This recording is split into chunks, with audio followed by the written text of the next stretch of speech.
Hey, Daniela here, and welcome to Spa Marketing School. This is a series brought to you by Addo Aesthetics, where we share marketing tips in 15 minutes or less with the intention to help you be more profitable in your spa. We are right now in the middle of a KPI series, of a numbers series. And those of you that have been following me for a while, you know that I am a lover of spreadsheets. I'm a lover of data. I like to make data-based decisions in how we're doing things. And I know that when you are building a business, there's a lot of emotion. I want you to put the emotion aside right now and really get into the data. Okay. So this is the way that our business speaks to us, is through KPIs, through metrics, through numbers. And a KPI is simply a fancy word for a metric. It's something that we are measuring in your spa to help us understand the health of your business. Okay, so KPI stands for Key Performance Indicator. And today we are talking about your client purchase percentage. So your client purchase percentage can be explained so let's say that you have a provider that sees 5 patients in a day. And they do, when you're looking at their, well, let me back up and finish that. So they see 5 patients in a day. They have 1 patient who spends $1,000 on retail. They have 4 patients who don't purchase one thing. If I am checking the retail to service percentage and go back to a previous episode of Spa Marketing School, we did a whole episode just on retail to service percentage to help you understand what that is and how to track that. But if I am just looking at retail to service percentage and I see that someone saw 5 people and they sold $1,000 worth of retail, I'm gonna be like, wow, amazing job. This is so great.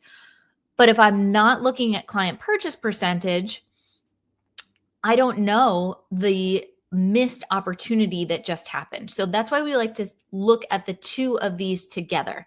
So client purchase percentage means there's 4 patients who came into my practice who didn't buy one thing.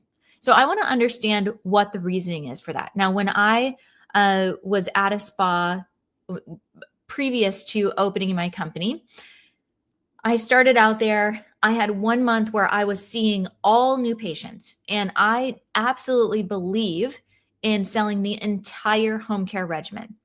And so I would make the recommendation. I would sell a lot of products, sometimes $1,000, sometimes $1,500. But the next month when they came in to see me, they didn't purchase anything because they didn't need anything. Right? They had purchased it all that initial month.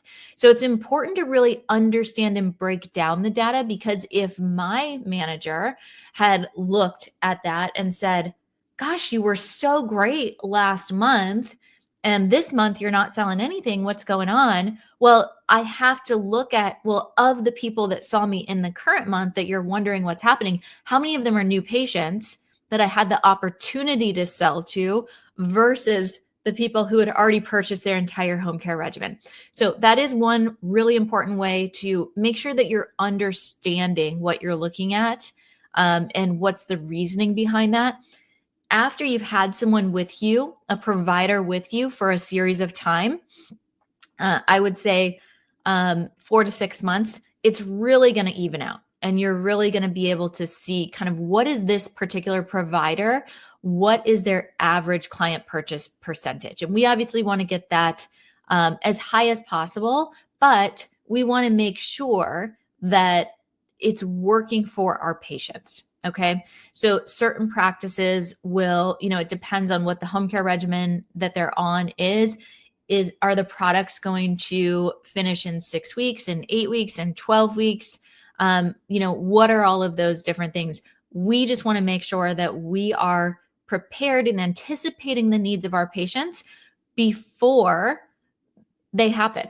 Okay. So if we know that a vitamin C serum is going to run out in 6 weeks or 8 weeks, then let's make sure that we put a task on our project management software or in the EMR that we're using to reach out to that particular patient at the 5 to 7 week mark, depending on, the particular product, so that we can anticipate their needs.